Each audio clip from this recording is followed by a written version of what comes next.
Good morning. I want to thank everybody who joins us today. My name is Olga Atamanova and Ukraine Media Center Ukrinform continues its operation. Today it's year 9 of the war and day 280 of the full-scale invasion of the Russian aggressor in our land, and I want to thank the representatives of all the mass media who tell the world the truth about this war. Our brief schedule for today is as follows. At 11:30 we will have Ludmila Filipovich joining us.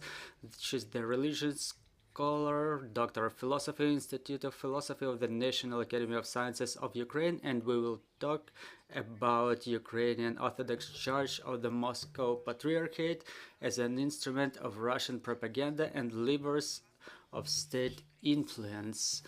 At 12 o'clock, joining us will be online will be Vitaly Kim, military governor of Mykolaiv region, and we will be talking about the situation in Mykolaiv region. At 1 o'clock, joining us online will be Anna Dorobyanka, executive director of European Business Association, and we will be talking about the business during the war, the challenges and issues our business is facing during the war. And at 4 o'clock, we will have the presentation of the contemporary Ukrainian cartoons exhibition, 100 Views of War. So bear with us, and joining us right now online is Pavlo Kyrylenko, the military governor of the Donetsk administration. Good morning, Mr. Pavlo. Good morning. Mr. Pavlo, we know that this day is no exclusion. All the Donetsk region is under constant shelling. What is the situation? What was it during the last day in general and right now? The situation remains generally tense in the Donetsk region. Last days, almost all the towns along the front line were suffering bombardments. The enemy does not leave its attempts of attacking our troops using the MLRS and S-300 SAM, shelling the towns even in the areas remote from the front line, from the forward edge of the battle area. I mean the city of Slavyansk, which was shelled by MLRS recently. In Kurakhova, the enemy does not only destroy the civil infrastructure, but takes all the attempts to inflict maximum damage to critical infrastructure of the region. Along the forward edge of the battle area, the situation remains stable but tense. Our main areas are Bakhmut and Avdiivka districts. All the works of all the military administrations and emergency services, along with the local governments, remain stable. All the necessary help is being provided to the civil population. The office of the president directed the deployment of the resiliency points in the Donetsk region, but the works are still in progress. Was the situation with the shellings within the last days? And are there any casualties among the civil population? Yes, there were 3 casualties during the last day and 14 more injured. The strikes were inflicted on the deoccupied territories as well. Using the MLRS, the city of Liman was shelled yesterday, and generally almost every day we document casualties and injuries among the civil population, among the local population. And we post this information in the social media on our channels. I post the figures on a daily basis with relevant references, but they do not count the occupied territories, for example, of Mariupol, where we will be where we'll only be able to calculate the casualties after the deoccupation. But since the beginning of the full-scale invasion and the activization of the warfare in the Donetsk region, more than it's 1,235 people died due to enemy shellings. Mr. Pavlo, about the critical infrastructure, we understand that Bakhmut is currently almost completely destroyed, and we cannot talk probably about the functioning of the critical infrastructure, water supply and power supply. What are the other towns which are now left without any utilities? It's Marinka, Krasnogorivka, Novovasilievka, Vuhledar, and our heroic city of Avdiivka, Donetsk, Bakhmut, Siversk, and Soledar, the northeastern part of the region. It has the communities where, without exaggeration, there were huge attempts taken to resume the gas supply, but the resumption of power and water supply is virtually impossible in those places.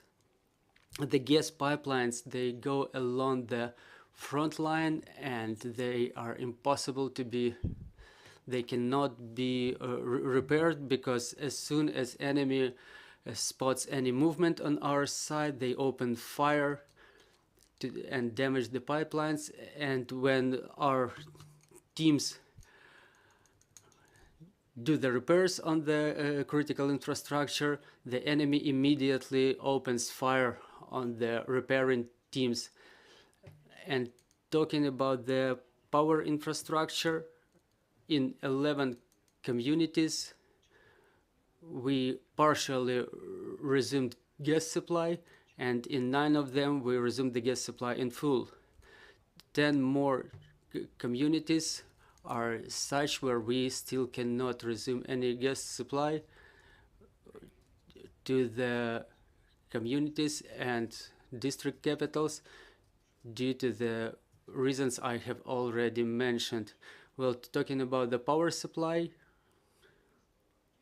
for example, in Avdiivka, Maivka and Krasnogorivka, and Bakhmut and Soledar and Siversk, the aerial power lines are destroyed to the extent where we can count them in kilometers. The struts are blown up by the enemy, and they're destroyed by their constant shellings, but still the government, even upon the evacuation and under the conditions as difficult as these, and where people still refuse to live due to the difficult condition, the government provides alternative sources of heating, I mean the stoves and ovens, and the communities received subventions from the state budget, which were handed for procurement of wood and solid fuel for the communities. So people have those who decided to remain in their homes so they can get heat. And I always emphasize that it's very difficult and it's almost impossible to guarantee that people will be provided with heat and that they will have food, notwithstanding the fact that they are being delivered even along the front lines, but still we cannot guarantee 100% safety and security. This is why I can say that situation in Donetsk region, since Donetsk is one of the regions deterring the enemy, where the enemy forces concentrate a lot, the situation is still under control, and thanks to our heroic defenders, the enemy cannot move any further and develop success in this area. Regarding evacuation, you mentioned evacuation. Is the evacuation still in progress? Do people keep leaving? And if you have any figures, how many people already left since that moment when the decision was taken about the mandatory evacuation? The resolution on mandatory evacuation, since the moment it was documented, the main work done by the local administration and regional administration, and the main part of the people, the majority of the population, as of 24th of February, they were already evacuated. I'm talking about 3/4 of the population of the region. But there are factors which may influence on the number of people returning, and one of such factors is the resumption of gas supply in the areas remote from the forward edge of the battle area, the repairing of the power supply. I mean, the control of the operation of the functioning of the area, so to say. If I was talking about the 350,000 people as of the beginning of the mandatory evacuation, so now in the cities and towns remote from the forward edge, the population increases, and the population of the communities adjacent to the forward edge, we give them an option not only to evacuate, but starting from the establishing of evacuation routes and provision of safe shelters in the remote areas in the depth of Ukraine. We provide the option of relocation and accommodation in the depth of the region. So in summary, this mandatory evacuation process is going on, no matter the number of people. Their applications will be processed under proper procedure, and we evacuate people first of all from the places along the forward edge. But people have to have understanding where they evacuate and what will be the conditions, and the evacuation is in progress. No matter how soon we resume the operation of the critical infrastructure along the front lines, we take care about the life and safety of the people. This is the main factor under this condition, but the resumptions of gas supply and power supply and bringing life back to the territories along the front lines is the main factor for the population of the Donetsk region to come back to their homes. But unfortunately, we cannot guarantee 100% safety and security for the population. Thank you, dear colleagues, your questions. Good morning, Irina Mamchur, Ukrinform. My question is about mandatory evacuation. Can you please tell us, it's been in place for 4 months already. Do you have any information about the number? Well, maybe not absolute figures, but are there categories, some vulnerable categories falling under mandatory evacuation? The population who still remains in those areas of Bakhmut, it's Solidar, for example, the children under 18 years, persons with limited mobility, and so on. Yes, talking about the children below 18 years, the statistics is fluctuating about their presence in that area. In general, in Donetsk region, about some dozens of thousands of children remain with their parents in Donetsk region. Many of them left from under the shellings. I mean, the communities which are under constant shelling, and the work is still in progress. It's been conducted permanently with the parents, but the law enforced does not allow us to forcibly evacuate them, because there's much difference between mandatory and forced evacuation. Evacuation is not something that cannot be done in a forcible manner to children, and there are some dozens of families which stay, for example, in Soledar and Siversk along the front lines. People move from private buildings, they move into the depth of the region, staying there, but still they refuse to evacuate outside the region. So talking about statistics, the number of children remaining in the region, it's pretty complicated, because children who were in communal institutions, community communal institutions, they were evacuated from foster houses, foster homes, or